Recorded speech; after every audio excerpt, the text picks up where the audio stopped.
Today, we're going to discuss 3 tactics you can use in your life right now to generate more and better book ideas. Right now, you may feel like you can't generate any good ideas, or maybe even can't generate any ideas at all. But wherever you're starting from, you can learn how to generate ideas better and create whatever ideas you need for your stories. So what are these 3 tactics? First, we have the brainstorm. Now, you may be saying already, oh, I've already done brainstorming before, it didn't really work for me. Well, we're going to talk about brainstorming in a little bit of a different way. First, we're going to talk about the essentials of brainstorming, and then we're going to talk about a systematic process that you can use to improve upon your ideas over time. So what are these essentials of brainstorming? The first is no judgment. This is not the time to judge your ideas. You don't want to be saying if they're good or bad or assigning any sort of meaning to these ideas.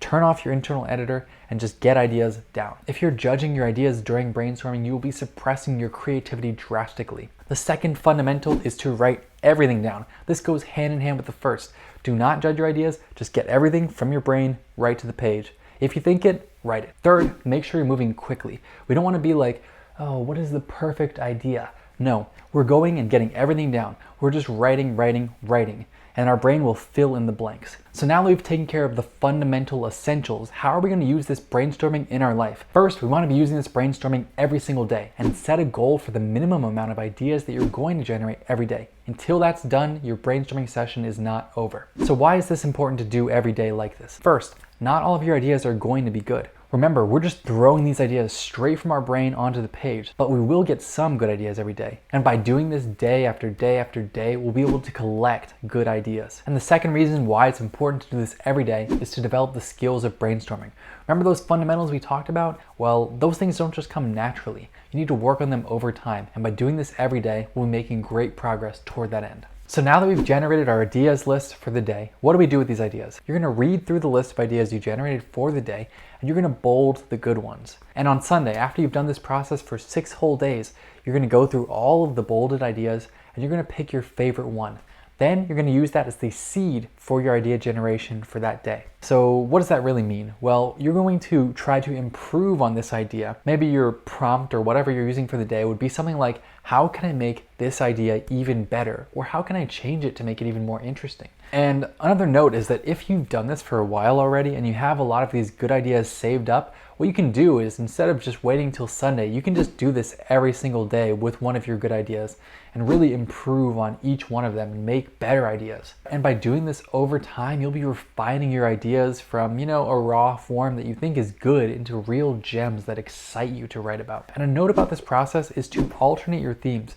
So for instance, maybe you start the first day and you're doing like hard sci-fi ideas. And then you get kind of worn out on that after a few days, and maybe you switch and you want to do dystopian novel ideas. So basically what we want to do is switch our themes when we start to get a little bored, because we want to make sure this process is staying exciting. Next, make sure to smash that like button. Every like generates an idea in someone's mind. But seriously, if you're enjoying this video, make sure to give it a like so YouTube knows to show it to other writers like you. Thanks.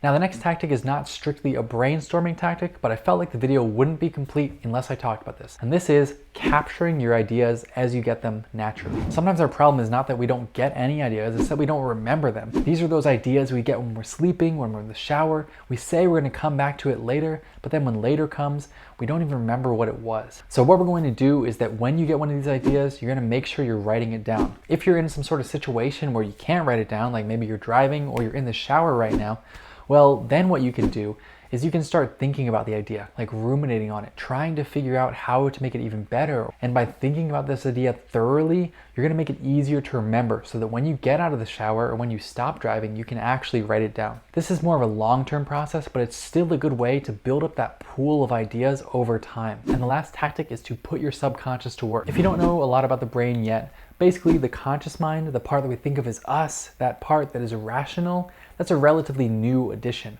The older subconscious is much more powerful and it can process a ton of data. So we're going to leverage these data processing abilities to help us generate our ideas. So how do we do this? Well, first we're going to do our conscious brainstorming, and then we're going to switch into some activity that is relaxing and distracting. What sort of activities am I talking about? Doing some sort of driving or doing some sort of chore in the house, doing low intensity exercise like walking. All these things are perfect. The distraction helps get your conscious mind out of the way so your subconscious can spin on these problems, and the relaxation helps get your mind into a more creative state. Besides the relaxing and distracting methods, another thing you can do after your brainstorming is to sleep. This will give your subconscious full reign to really work on these problems and try to figure out some ideas for you. However, even the best ideas won't hold up if you can't get readers interested in your story. So if you want to learn how to hook readers from that very first line, click here.